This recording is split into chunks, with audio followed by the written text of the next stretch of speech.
자, 오늘은 57쪽 환경오염 문제에 관한 단원인데요. 자, 초등학생 50% 자, 생각 열어보기라고 하면서 뉴스 하나로 수업을 시작해 보도록 하겠습니다. 자, 초등학생 10명 중 9명이 최근 환경 문제가 심각하다라고 생각을 했대요. 그래서 초등학생들 중에서 제일 큰 문제라고 생각을 했던 게 첫 번째가 뭐였냐면 여기에서 나왔던 게 밑에 뉴스가 더 있었는데 제가 그 위치라든지 이런 것들 들고 오지는 못했어요. 그래서 뭐 여러 가지 쓰레기 문제라든지 쓰레기가 너무 많아요 라는 거, 그 다음에 기후 문제 이런 것들이 있대요. 그래서 이런 기후 문제, 기후가 변하고 있어요 라고 하는 환경 문제가 심각하다라고 인식하는 초등학생들이 90%가 있더라라는 것 알아두시면 될 것 같고요. 그래서 초등학생 절반이 우리나라 환경오염 원인들은 무엇이라고 생각을 했냐면 여기 중에서 제일 심각한 게 쓰레기 문제다 보니까 이 쓰레기 문제가 왜 증가를 했냐, 쓰레기가 왜 증가를 했냐라고 생각을 해보니까 이 초등학생들은 우리가 많이 먹는 배달 음식 탓이라고 생각했대요. 그래서 우리나라의 환경오염은 배달 음식 탓이에요 라고 생각을 했다는 거예요. 초등학생들은. 여러분들의 생각은 어떤가요? 라고 제가 질문을 던졌는데요. 저 처음에는 우리나라 환경오염 배달 음식 탓 이렇게 딱 적혀 있길래 제목에서 무슨 초등학생들이 말도 안 되는 생각이지? 라고 했는데 기사를 보니까 초등학생들이 왜 이렇게 생각을 했는지 이게 순차적으로 생각이 되는 거예요. 환경오염의 문제 중에서 하나는 쓰레기가 많아지는 문제가 있었고, 그 다음에 두 번째로는 쓰레기가 왜 많아졌는지에 대한 원인을 찾아보니까 배달 음식에 나오는 용기, 우리 배달 음식 하나 시켜 먹으면 막 일회용 숟가락이라든지 젓가락 나오고, 그 다음에 플라스틱 그릇 엄청나게 나오죠. 저도 막 많이 시켜 먹는데 막 플라스틱 소스 그릇, 그 다음에 막 음식을 담는 용기 이런 것들이 많이 나오죠. 그래서 이런 것들 때문에 굉장히 많이 나오게 되는데, 그래서 쓰레기 문제 이런 것들, 우리가 환경오염이 왜 나타나는지에 대해서 이번 시간은 배워볼 거고요. 그 다음에 이런 환경오염이 왜 나타나는지, 그 다음에 우리나라에서는 어떠한 환경오염이 나타나는지에 대해서 배워보도록 하겠습니다. 자, 그래서 환경 문제는 어떠한 것이 있는가를 먼저 볼 텐데요. 자, 여기서 보시면, 자, 두 가지를 찾을 수가 있습니다. 환경 오염 문제요. 첫 번째는 재활용이 제대로 되지 않는 비닐이 있을 거고요. 근데 이런 비닐이 너무나도 많아요. 그래서 비닐이 굉장히 많은 쓰레기 문제가 있다라는 것. 그냥 요거는 사진으로 제가 들고 온 거예요. 자, 환경 문제의 원인 보겠습니다. 환경 문제는 왜 생겼냐라고 하면요. 산업혁명 이후에 공업 발전이 일어났대요. 이 이전에도 환경 문제는 있었어요. 그렇지만 이때는 인구가 적었고, 그 다음에 환경은 스스로 뭐 하는 성격이 있었냐면 자정이라고 해서 스스로 깨끗하게 하는 능력이 있었는데, 이때까지는 인구가 그렇게 많지 않았기 때문에 스스로 깨끗하게 할 수가 있었던 거예요. 그래서 일정하게 유지를 할 수 있다가 산업혁명 이후에 공업이 발전되면서 공장이 많이 생겨나죠. 그러면 물건을 많이 생산하게 됩니다. 그래서 물건을 많이 생산하다 보니까 어떻게 되냐면 인구가 증가하게 돼요. 선생님, 물건을 많이 생산하는데 인구가 증가하는 거랑 무슨 상관이 있나요? 라고 생각을 하면, 자, 물건을 많이 생산하게 되면 여러분들 생각을 해보면 돈이 많아지게 돼요. 우리가 농사를 지을 때 같은 경우는 흉년이 들게 되면 다 굶어 죽을 수도 있어요, 자식들이. 그렇지만 공업을요 한다면 공장에 들어가서 선생님이 공장 노동자가 되죠. 그러면 월급을 받을 수가 있단 말이에요. 적은 돈이라고 해도 따박따박 월급이 들어오죠. 일정하게 수익이 들어오게 된단 말이에요. 그러니까 자식들을 굶겨 죽이진 않을 거 아닙니까? 그래서 인구가 굶어 죽진 않은 거예요. 많이 태어나가지고 어떻게 하냐면 중간에 죽는 인구가 없다 보니까 인구가 늘어나게 됩니다, 과거보다. 자, 그렇다 보니까 여러분들 생각을 해보십시오. 인구가 늘어나게 되면 그 한 사람들이 배출하는 쓰레기도 늘어나게 되고요. 그 다음에 자원의 소비가 증가하게 되면서, 자, 이러한 자원의 소비가 증가하게 되다 보니까 많이 쓰게 되잖아요. 선생님이 자식들이 많다라고 하면 차도 큰 거를 타고, 그 다음에 석유라든지 이런 것들을 많이 쓸 수도 있고요. 자, 그래가지고 이러한 자원의 소비가 많다 보니까 자연환경을 훼손할 수도 있고, 그 다음에 생태계가 파괴되는 문제가 생기더라라는 것 알아두시면 되겠습니다. 이러한 순차적인 과정 여러분들은 잘 파악하시면 되고요. 자, 특징 같은 경우는 보시게 되면 자연은 어떻게 되냐면 뭐 하는 능력이 있었다라고 했었죠, 아까? 그쵸. 스스로 깨끗하게 하는 자정 능력이 있었다라고 했습니다. 스스로 깨끗하게 하는 자정 능력이요. 자, 그렇지만 어떻게 하냐면, 자, 환경 문제가 일어나게 되려면, 자, 이러한 것들 중에서 깨끗하게 하는 것보다 무슨 속도가 빠르면, 환경을 파괴하는 속도가 빠르게 되면 환경 문제가 생기더라라는 건 알아두시면 되겠습니다. 그래서 자연은 자정 능력보다 환경 파괴 속도가 훨씬 더 빠르거나 아니면 환경 파괴의 규모가 훨씬 더 커질 때 환경 문제가 생기더라라는 것 알아두시면 되겠습니다. 자, 그래서 이런 환경 문제가 생길 때 특징을 한번 볼 텐데요. 자, 한번 발생하면 복구하는데 시간이 어떻게 되냐면 많이 걸립니다. 그래서 오랜 시간이 걸리고요. 오랜 시간이 걸리고 그 다음에 뭐가 생기냐면 비용이 생깁니다. 자, 여러분들 생각을 해보시면 자, 비용이 생긴다라는 게 무슨 말이냐면 자, 이 비용 같은 경우는 여러분들 그러면 우리 쉽게 생각을 해보면 물감을 풀게 되면요. 물감을 풀게 되고 그 다음에 이 물을 어떻게 하냐면 원래 상태로 돌리게 되면 어떻게 됩니까? 쉽게 돌릴 수가 있어요? 쉽게 돌리지 못하잖아요. 이것을 깨끗하게 돌리려면 많은 양의 물을 다시 붓거나 아니면 어떠한 물질을 넣어야 되는데 그 물질이 되게 비싸잖아요. 근데 이것도 쉽지 않고요. 원래 상태로 되돌리기는 100% 되돌리기는 힘들잖아요. 그래서 자연을 파괴했을 때 이러한 것들 같은 경우 복구하기는 굉장히 어렵다라는 것, 오랜 시간과 비용이 걸리고 그 다음에 두 번째 같은 경우는 우리 미세먼지 같은 경우도 중국에서 생겼다라고 하지만 중국에서만 피해를 보는 게 아니라 바람을 타고 우리나라, 일본, 미국까지 영향을 주고 있죠. 그래서 두 번째 같은 경우는 환경 문제는 두 번째 한 국가나 지역에 국한된 것이 아니라 자, 두 번째는 별표 하나 쳐주셔야 될 것 같습니다. 자, 한 국가나 지역이 아니라 인접 국가나 지역에 영향을 줄 정도로 피해 규모가 어떻게 되냐면 커지더라라는 것 알아두시면 되겠습니다. 피해 규모가 커지더라라는 것. 자, 그래서 환경 문제 같은 경우는 이런 식으로 생기게 되면 고치기가 힘들고 그 다음에 생기게 되면 이렇게 규모가 커져요. 그렇다 보니까 이것을 안 생기도록 막는 게 중요한데 우리가 이것을 막지 못했다라고 하면 이 종류를 빨리 파악하고 그 다음에 이 종류에 대한 대책을 빨리 내놔야 되겠죠. 그래서 이 종류 한번 보겠습니다. 국내적으로 많이 발생하는 환경 문제를 볼 텐데 자, 첫 번째 같은 경우는 지금 가장 큰 문제가 되고 있는 지구온난화가 있겠죠. 자, 지구온난화 같은 경우는 지구가 점점 따뜻해지고 있다라고 보시면 될 것 같습니다. 자, 그래서 석유, 석탄과 같은 화석 에너지의 소비가 증가하게 돼요.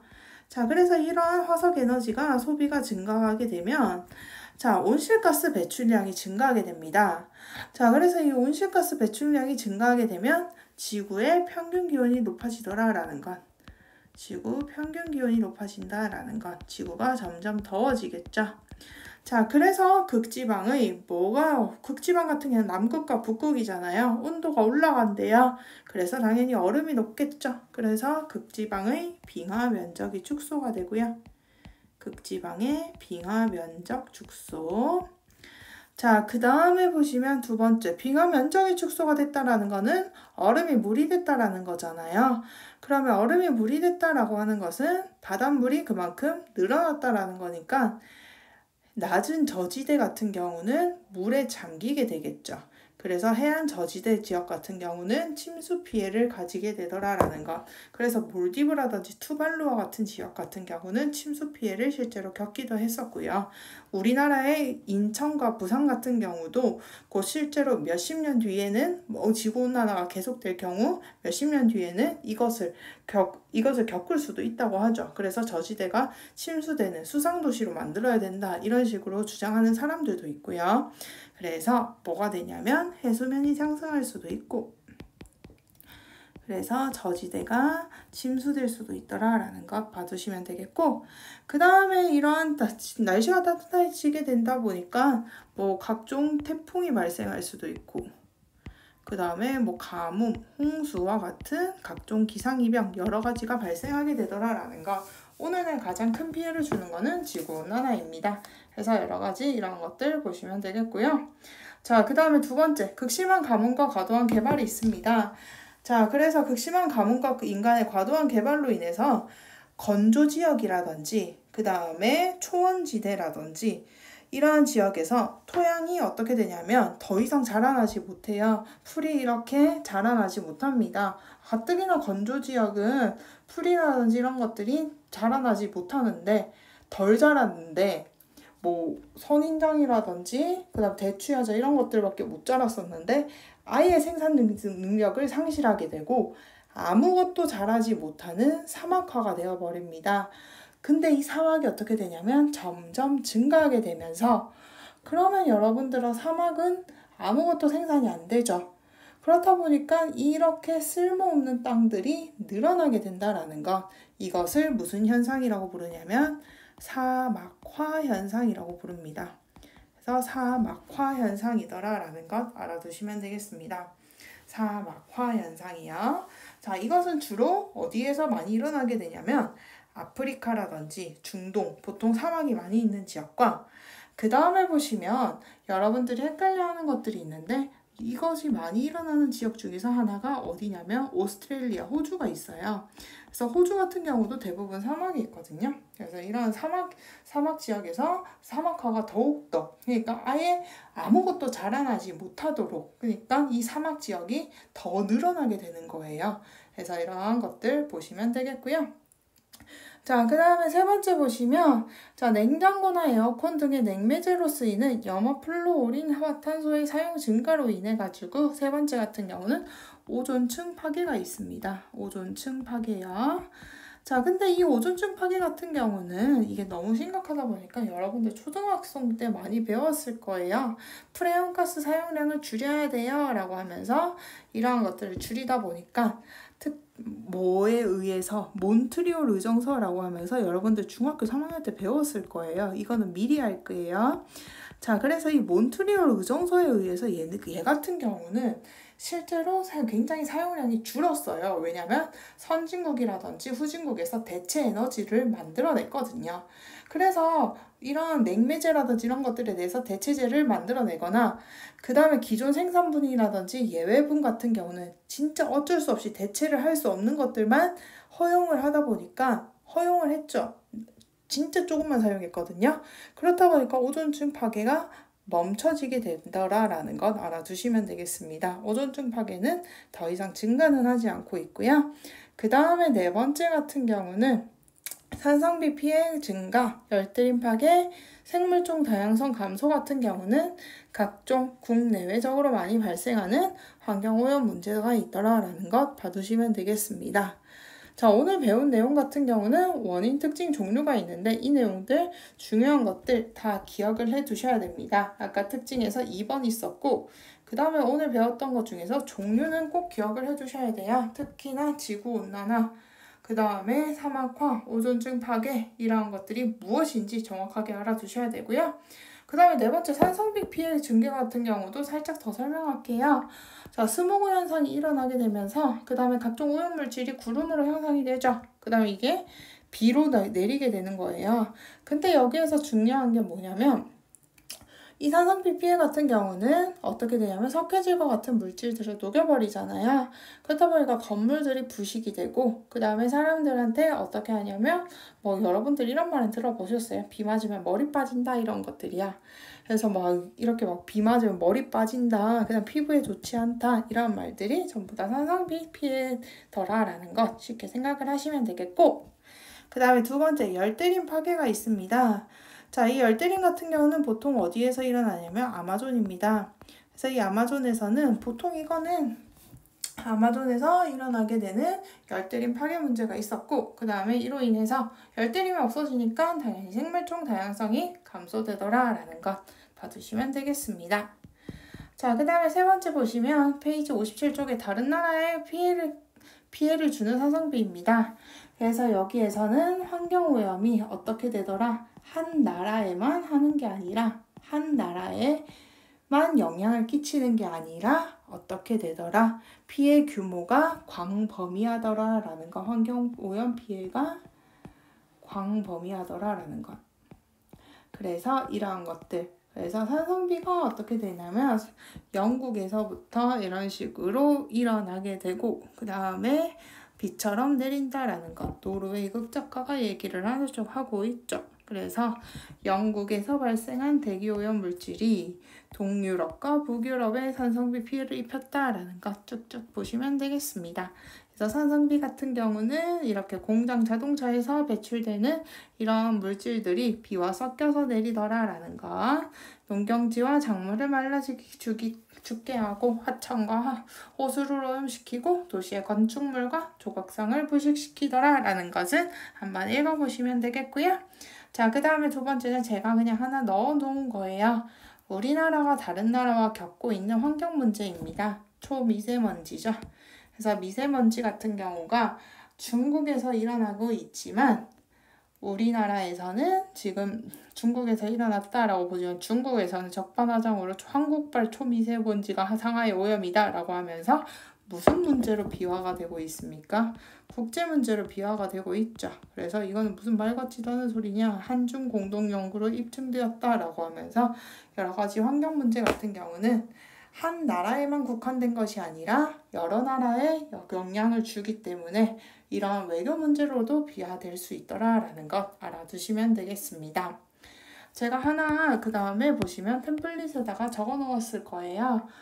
우리나라가 겪고 있는 환경 문제를 조사하라라고 하는 것을 적어 놨을 건데, 그래서 이러한 것들 우리나라가 겪고 있는, 지금 현재 겪고 있는 환경 문제를 여러분들이 하나 이런 식으로 기사를 첨부하셔도 좋고요. 그 다음에 여러분들이 실제로 알고 있는 환경 문제를 신빙성 있는 자료 근거를 첨부하셔서 저희 템플릿에다가 첨부를 하시고 정리를 하셔서 저한테 제출을 해주시면 되겠습니다. 모두 수고하셨고요. 그럼 모두 안녕.